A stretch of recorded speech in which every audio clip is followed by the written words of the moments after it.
All right, I believe you are live, Dr. Irgau, so I'm just going to confirm that and then we can start. Yeah. Yeah, we are live on YouTube right now. Good. Good afternoon. It's January 24th, 2 p.m. Eastern Time. My name is Kemal Erkan. I'm the chairman of United Medical ACO. I'm here with Dr. Isaias Irgau, who's actually on call today, and he's joining us today. This is our second session. We are doing this under the name of Friends of Tigray in Delaware. Dr. Irgau, I would like to start with you. If you can please introduce yourself, and then we'll just start our discussion from there.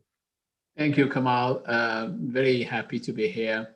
I am Dr. Irgau. I am a surgeon. My specialty is weight loss surgery or bariatric surgery.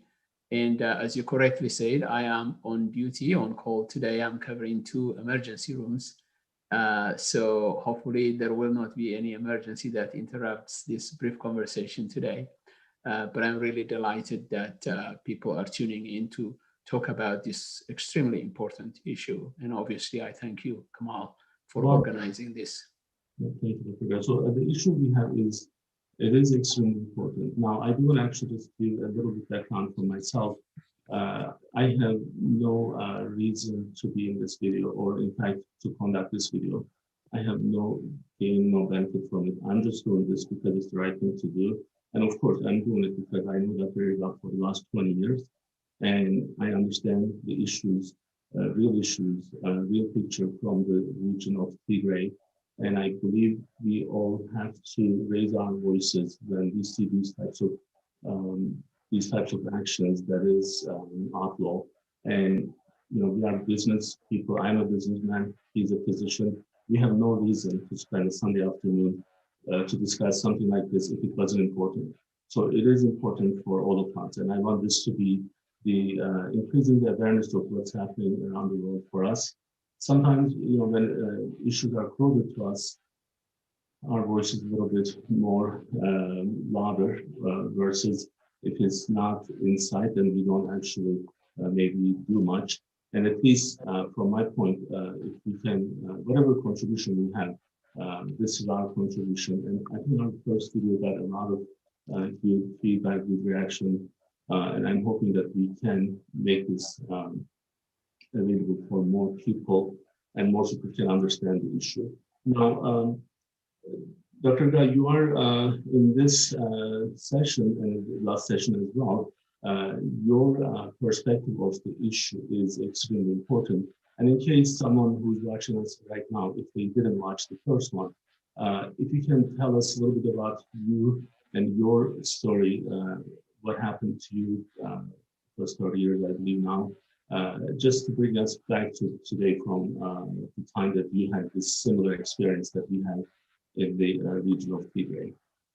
Absolutely. I obviously reside and live in the United States now for many, many years. But I'm originally from Tigray. And as you and I talked about in our last session, the specter of a government waging war against its own people is something that I abhor. And obviously it pains me to see it happen again because I lived through it as a child. And as you remember from our last conversation, my own father was killed by Ethiopian soldiers in our house when I was 15 years old. And he was an innocent breadwinner who was not involved in politics at all. And then after my dad was killed, I had to flee across wilderness and become a refugee in a neighboring country in the Sudan. And that is what I see happening again. Young people running away from their homes, young people losing their parents, parents losing their children at the hands of their own government and disrupting their life and fleeing across borders to seek refuge. That obviously, even though I am not there physically, it affects me greatly. and it is important that the world listens to the voices of the victims. So, Dr. Gal, from after our first session and prior to our first session as well, we have reached out to our officials here in Delaware. And I'm pleased to inform everyone that we are getting good reaction from them. And I do want to acknowledge a couple of the couple of them, especially Senator Chris Coons. He he did interview the nominee Secretary of State last week, and this issue was one of the part of his discussion and part of his question, and I'm extremely happy to see that, and I do want to thank him personally on behalf of us from the Friends of Tigray. And we also reach out to Tom Carper, and just so that people understand, this is not something that we just made up. So this is a real issue, and in Tom Carper's email to us, you can actually see the acknowledgement of the issue, and this is actually, these numbers did increase after this email was maybe sent, or maybe from the time that he knew what these numbers were. So that's where we are right now, and then I do want to thank both of them, and I'm hoping that we'll stay in communication, in touch with them, and then we'll see more support from those. Now, Dr. Guy, I was going to ask you, from our point, what do we expect from them to do? Like, this is a different country, they're the senators of this state. Why are we reaching out to them? So, when I heard Senator Coons speak at the hearing for the confirmation for the Secretary of State, for the incoming Secretary of State, and he actually talked about the crisis, the tragedy, the humanitarian situation of the people of Tigray. As I said in my Facebook posting, I felt as if a suffocating pillow was being lifted from the breath of the people of Tigray. And I saw a lifeline. I saw somebody that has a power of doing something, is actually acknowledging that there is suffering. Because the people of Tigray, I feel right now, are under siege, completely isolated, and a brutal war is being fought against them in total darkness. When we hear the world starting to talk about it, we feel hope. And what I'm hoping is that the United States, that has always been a champion of human rights around the world, would also intervene by bringing this issue in the United Nations, by actually holding the people in power in Ethiopia and in Eritrea accountable for the victimization of civilians in thousands within Tigray. So, Dr. Gal, I do, last time actually I shared this, and in case, in the United States, in some cases, outside of our states, many people don't know what's happening. And when we say Tigray, many people don't know where Tigray is. Many people have an idea where Ethiopia is, but they really don't know what the structure of Ethiopia is. And I do want to share this video. This is one of the YouTube channels. I did have it, but this time I did just turn it for us. It's less than 2 minutes, just to kind of better understand what this structure is in the Ethiopia region, so that we can actually better understand what this. We can just play this, and then hopefully. You don't know, Ethiopia kind of has like a very reputable position in the African continent. It was never fully colonized. Like the Italians took a stab at it for like 5 years, but it didn't really work out. Fascinating place, both in the city and the countryside. And what's even more interesting is that each region of Ethiopia has such a fascinating story and contrast with people groups and languages. You have four main ethnic families: the Habesha, Omotic, Nilotic, and Cushitic. You can travel less than 20 miles and find a completely different people group with a different writing system and language and cultural tradition than the one that you just passed through. It's amazing how the country holds itself together. Today, there are 10 regions, or Kili. Keep in mind, actually, in June of 2020, the Sidama zone actually got upgraded into a region, making it the newest region. And in addition, they have 2 charter cities, which act like regions.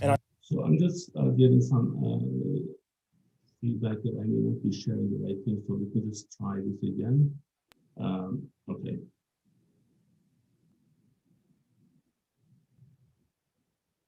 You don't know, Ethiopia kind of has like a very reputable position in the African continent. It was never fully colonized. Like the Italians took a stab at it for like 5 years, but it didn't really work out. Fascinating place, both in the city and the countryside. And what's even more interesting is that each region of Ethiopia has such a fascinating story and contrast with people groups and languages. You have 4 main ethnic families: the Habesha, Omotic, Nilotic, and Cushitic. You can travel less than 20 miles and find a completely different people group with a different writing system and language and cultural tradition than the one that you just passed through. It's amazing how the country holds itself together. Today, there are 10 regions, or Kili. Keep in mind, actually, in June of 2020, the Sidama zone actually got upgraded into a region, making it the newest region. And in addition, they have 2 charter cities, which act like regions. And on top of that, this is the northernmost region.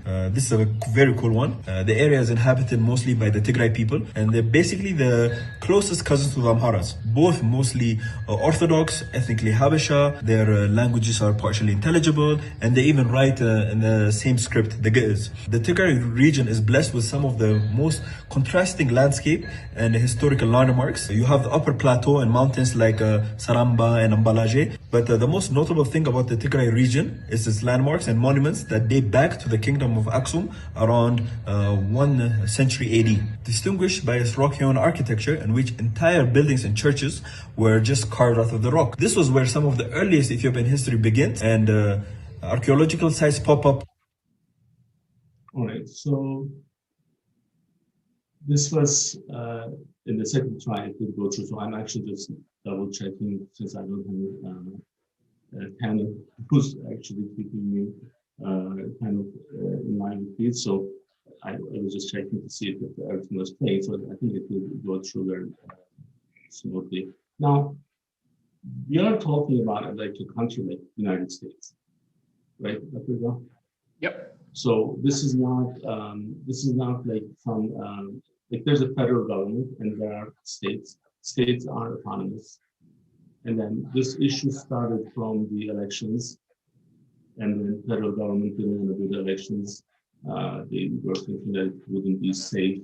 Although during the same time in the United States, even though we had a really much bigger problem here with COVID, we were able to do our elections.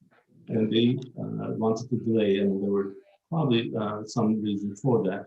Now, I don't know the politics of Ethiopia as much. The only thing that I know is the prime minister is certified by the Nobel Peace Prize Committee. So he's the peaceful guy. And when I see the peaceful guy killing hundreds of tens of thousands of people, kids, young kids, babies, I just, I don't know. I can't really just sleep. So, and now the problem that we want to kind of share with you is the certain things that is really kind of getting late. Like the way that we are trying to maybe take certain, by the time we are trying to do the right thing, there are already 50,000 people dying. Yep. Now, it's one thing that this issue stops, right? So like, it's maybe that there's some, I think the Tigray government is now saying that they are in charge. However, there are refugee disasters and what's happening in these refugee camps. And I'm going to share some of the news with everyone so that they can see these issues. So, all right. this is about, it's already affecting more than 2 million people, right? Yep. So, and a lot of minors, and this is bad. I mean, this is like child labor, child prostitution, child like kidnapping. It's a disaster, and the United Nations is not there yet because they don't have access. Now, Dr. Hill, you have your extended family members there. Were you able to talk to them? This is about 2 months now, right? Early November. Absolutely. So I was able to talk to family members in the main capital of Tigray, Mekelle. In other places where actually most of my extended family are, like in Adwa, I have not been able to reach them yet. So I do not know what has happened to them. You know, Kemal, it's important to understand here that until November 4, when the Ethiopian army and the Eritrean army attacked Tigray, Tigray was inhabited by a people who were governed by laws administered by a government that the people of Tigray have elected.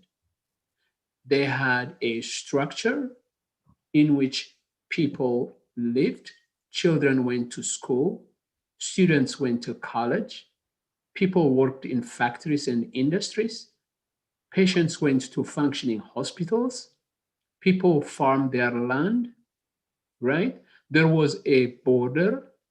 So people were living a life which was probably the most stable in that region, right?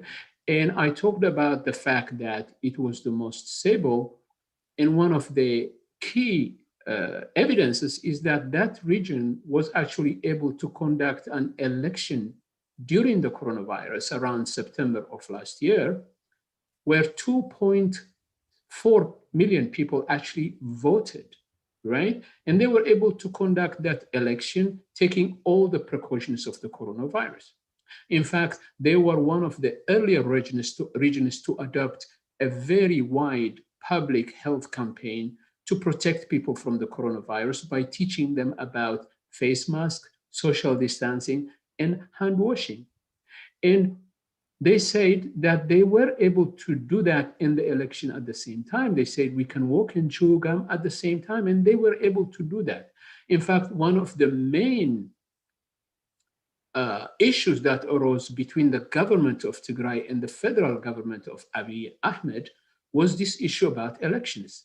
One thing that people do not know about Abiy Ahmed, the prime minister of Ethiopia, Kemal, is that he came to power through backroom deals. He was never elected. There was no election held where he emerged victorious. So when he decided that because of the coronavirus was going to postpone the election due in May of last year, right? The government in Tigray opposed that. They opposed it because they say, first of all, we can do an election, right? We cannot really extend our mandate through our own decision.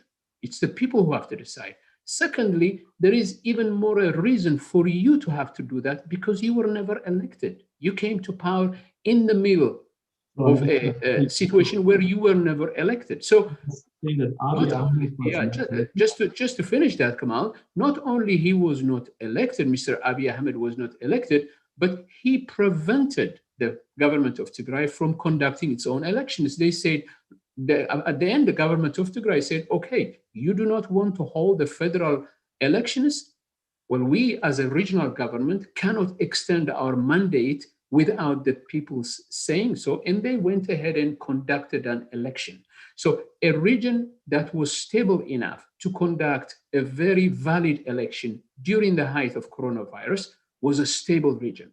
Compare that with the headlines that you just showed me. Refugees fleeing in their thousands, internal displacement of millions of people, property destroyed, public establishments vandalized. By whom? Not only by the Ethiopian army, but by an invading foreign army as well. The Eritrean army is wreaking havoc inside Tigray.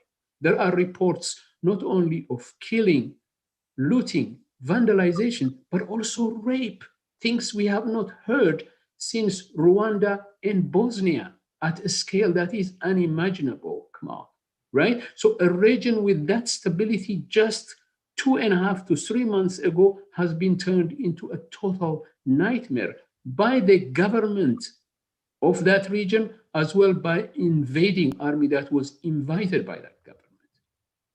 The Eritrean troops in Tigray are accountable to no one.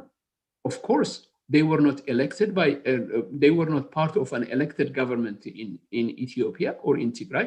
They are foreign, and they are coming and wreaking havoc because they have no accountability, right? For all accounts, they may not even be paid by their own governments, and the looting that they have been asked to undertake, maybe the payment for their services, in fact, looting of many things from Tigray and then taking it in Eritrea is happening, and there are witnesses talking about it. So a region that was stable by its own regional government now has been attacked by the federal government.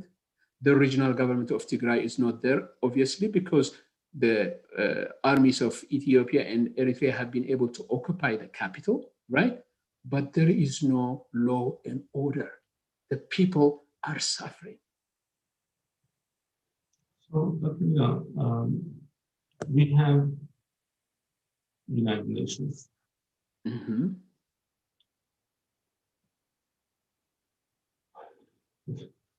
Like I'm trying to just make this like in some way that is meaningful for someone, or like having some common sense in this. So where is United Nations in this? And I do want to actually just give a little background on what United Nations is supposed to be doing. So if I can just share this with everyone. So once we have the international law is violated and we have this type of issue, this is like, Ethiopia is on the northern side of Africa. So therefore, it's not like just far from everything else. It's right close to Europe.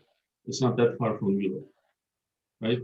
So now we have United Nations, and what is it that what is United Nations and what does it do? So I just did a Google search, of course, and I just got this from their website. Mm-hmm. This is 51 countries for the international peace and security, developing friendly relations among nations and promoting social progress, better living standards and human rights. When you say there are rapes, when you say there are people being killed right in the middle of the world, then here are the four main purposes: to keep peace throughout the world. So you certify somebody the Nobel Peace Prize, and then you are just giving them the killing certification of kill, and then how are you going to have a friendly? Oh, yeah, there is a friendly relationship. So now Eritrea is invading Ethiopia because Tigray is part of Ethiopia to help the old enemy. How is that like making any sense to anyone? Like, just think about it. Like, we are asking Mexico to help us with our Texas problem, and then they are in our borders. Yep. So this is why actually maybe I'm feeling very strongly about this issue. Otherwise, if it was some other conflict and if it was an equal power in some ways, yes, that's fine. Now you kill people, you make their life, and then now you tell me that the United Nations supposed to be keeping these things together. It's 3 months. They did the same thing in Bosnia. How many people have to die before you act on this? How many more sessions do you have to do? If there are a number of sessions we have to repeat, I'll do 10 every day. So stop the madness. Of course, this is, look, I'm not from Ethiopia or from Tigray. I was born and raised in Turkey and came to the United States at age 24, 25. So being here for 22 years. Okay, so I never knew some of these problems at this level. I do have, my major is in political science and business, but never understood some of these things as good as it is now that it's been 22 years in the United States, understanding the hypocrisy of the Western world. This is my own perspective. I live here. I benefit from what this country provides, but we demand more not for me, but for the people. Now, I have to be honest, I was not a big fan of this little Europe because I thought she was just spoiled. And this is my personal opinion. We can agree to disagree. Greta Thunberg, this whole show, because she lost, we actually stole her dreams. I mean, the world has to, we have to wake up, people. We stolen her dream because the world is not clean enough. That's, I'm so sorry that we but kiss my ass, people. Look, this is the stolen life. These two kids are same age. What dreams you are talking about? This person on the right side doesn't have dreams because she has to be awake to stay alive or being raped. And where is the United Nations? Now look at these two. Like two people, one from Sweden, I believe, and one from, this is a real picture. This is from United Nations page. You can see the logo there. Absolutely. This tells you like more than a million words, right? Like, how long does it have to go that you actually have everything's confirmed? Look at these people, what they have to go through. This guy, Kenneth Rhodes. So I do follow him. Sometimes I disagree with him with certain things, but he's sharing this from Rhodes, and then it's the choice of being raped or killed is what we are discussing here. Yeah. In 2021, yep. It's a shame. Yep. Shame for all of us that we are not letting this stop. So therefore, United Nations needs to move very quickly and stop the madness. These people are going to die, and there will be more people die. And we have enough things to worry about in the world. Enough shame we already have in the history. We don't need to add more. So absolutely. Absolutely. I mean, you brought the United Nations, Kemal. I believe the first and most important thing that has to happen is that the United Nations has to demand that the Eritrean troops leave Tigray, right? If the Ethiopian government wants to preserve an ounce of credibility, the very first thing they have to do is escort this foreign, unaccountable army out of Tigray, because that army is wreaking havoc. It has no accountability. It is destroying everything that it finds in its wake. It's killing people. It's abducting refugees that has escaped it. Eritreans that have escaped and found sanctuary in Tigray, they have no sanctuary anymore because the troops from whom they have escaped, now they are at the doorsteps of their refugee camps. They are abducting these refugees and taking them back by force into Eritrea. This should never happen anywhere under the watch of the United Nations. So the very first thing we need is a strong voice from the United Nations, from the decency of the world, to tell the Eritrean government to withdraw its troops from Tigray. Because the lack of accountability of that army, right, and the inability for anybody to be able to be a witness to what they're doing right now is what is creating the greatest tragedy. Kemal, you and I are talking about what we know right now. There is a lot more we don't know about the tragedy that is occurring in that place, because it's been almost 3 months where there is no provision, there is no medicine, there is no electricity, there is no basics. A place that has 6 million people has been encircled by its own government and by a foreign government with nothing coming from outside. Right? The last time this has happened, as you correctly said, with the United Nations intervened too late, was in Rwanda and in Bosnia, Kemal. And guess what?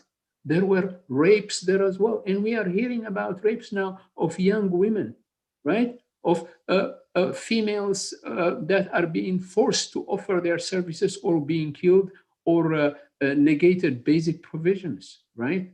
An army with no accountability doing what it wants. So, Dr. Gao, this is really important because one of the, I was actually just kind of preparing for this.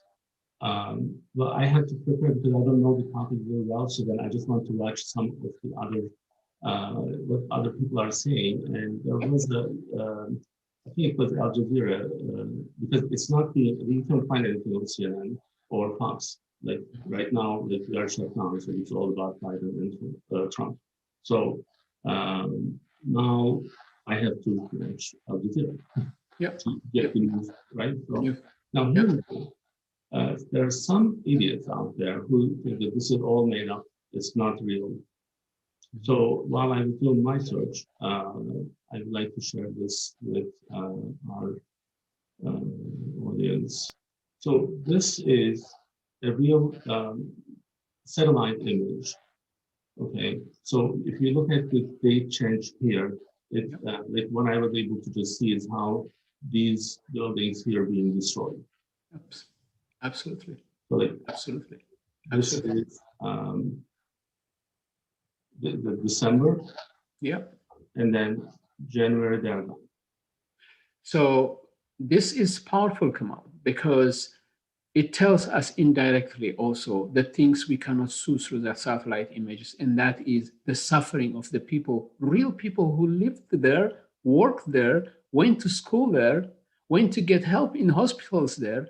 Those have been destroyed completely under the watch of their own government, right? No government should be going to war against its own people, allied to a foreign army with no accountability. This should never happen, Kemal. That's why the very first thing has to be exit of the Eritrean army from Tigray, right?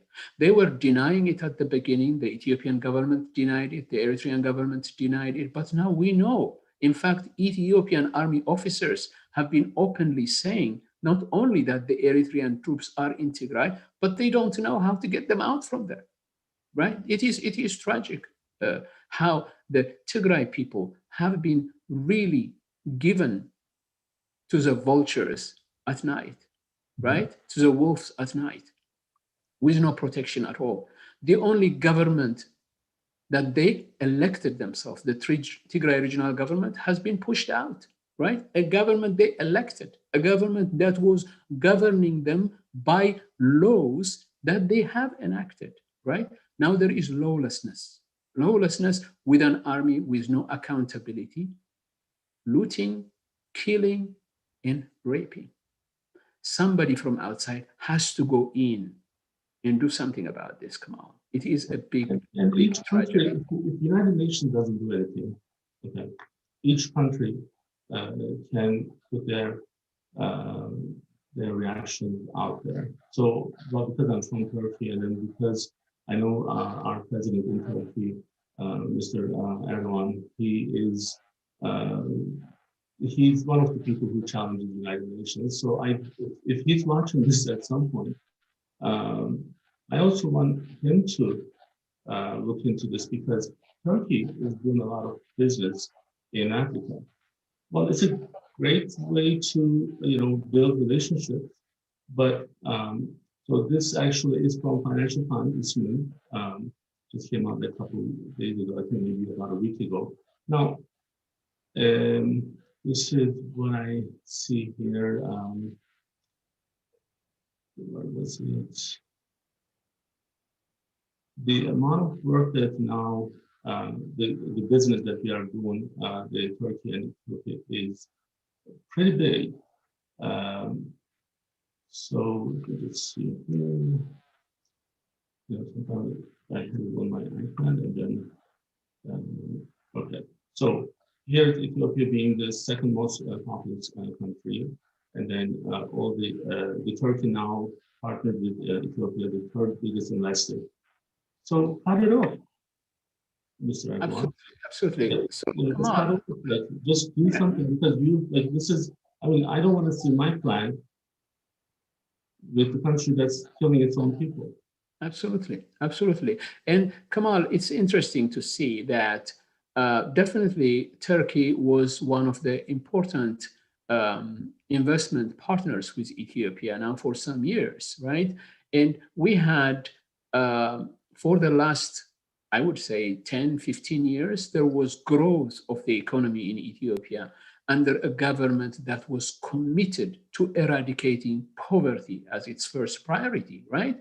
And part of that government were actually the leaders that have been hunted in Tigray right now. They've achieved a lot, right? And many investors flocked into Ethiopia with great hopes, right? The growth of the economy was unparalleled in the world. Now it was growing with double digits for many years. Now, with Prime Minister Abiy Ahmed, his priority has become to assert his authority and to rule without consent, right? And then when there was rebellion, when there was really opposition to him, his answer was to create an alliance with dictatorial regimes in the surrounding countries and then go to war against these regions. When there is a war, Kemal, when there is no peace, there is no growth. Investors are going to be running away from Ethiopia right now. And I wouldn't be surprised if that happens even with Turkish companies. Why? Because of the destruction. I told you, until November 4th, the region of Tigray had the stability of a region that was able to conduct an election during the coronavirus with a participation of over 2 million people. That is stability. That is governance, right? Mr. Abiy Ahmed destroyed that. He invited a foreign army from Eritrea with no accountability, and we have now refugees. We have now people fleeing their homes. We have now internal displacements.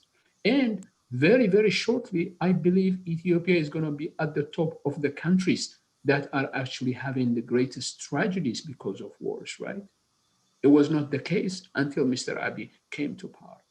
So, you know, going back to our issue about what the world needs to do, Kemal, I think the very first important thing to do is to get the harmful army out of Tigray, get the Eritrean army to get out of Tigray, right? Because that lack of accountability from an army that has been brutalized for years, you know, in a dictatorial state like Eritrea, is the one that is causing the most harm right now. They have to leave, right? Access needs to be given to humanitarian organizations without any impediment so they can help the people in need, so we can prevent deaths, so we can prevent rapes, right?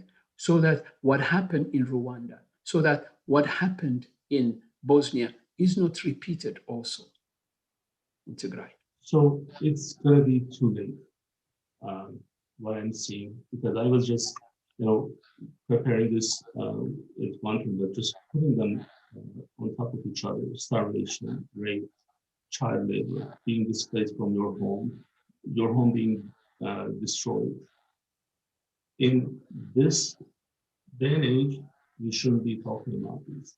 Absolutely. When, you know, the Greta Thunberg of the world is just worrying about the green or not having enough green, and then on the other side, my African family is dying and being raped, and that's the world that we don't want to live in. Absolutely, absolutely. So, you know, the sad part is to do stuff like that. I mean, honestly, as I'm actually talking about it, it's just making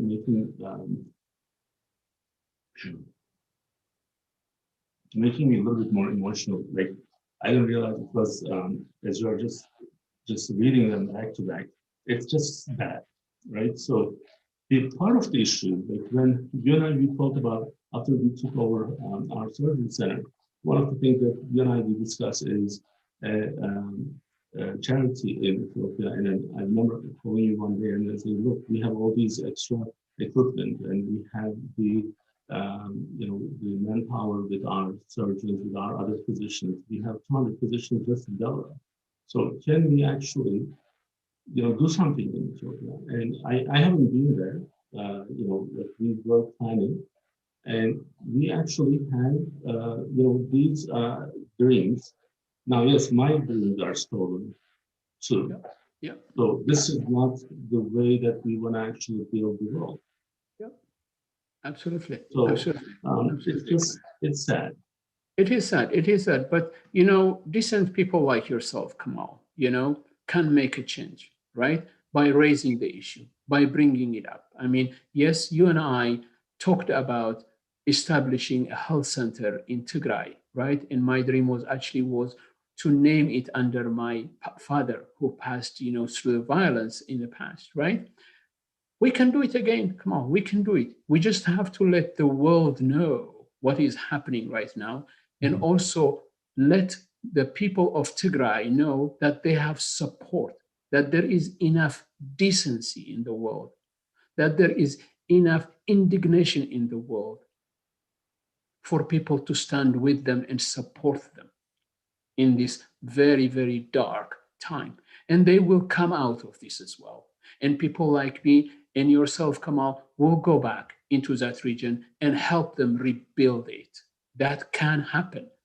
That has to drive us. We cannot lose hope, right? But we have to persist. We have to call the inhuman acts of those in power in Ethiopia and Eritrea out, expose them, and also demand that all people with decency everywhere, that they call this out as well, that silence is not acceptable. And, we are gonna probably do another session in the next couple of weeks. So in the meantime, if people are watching this, our goal is to just make everyone aware of this. We don't have any political ties with anyone, not whatsoever. So we just need this to be heard by more people so that it's not too late.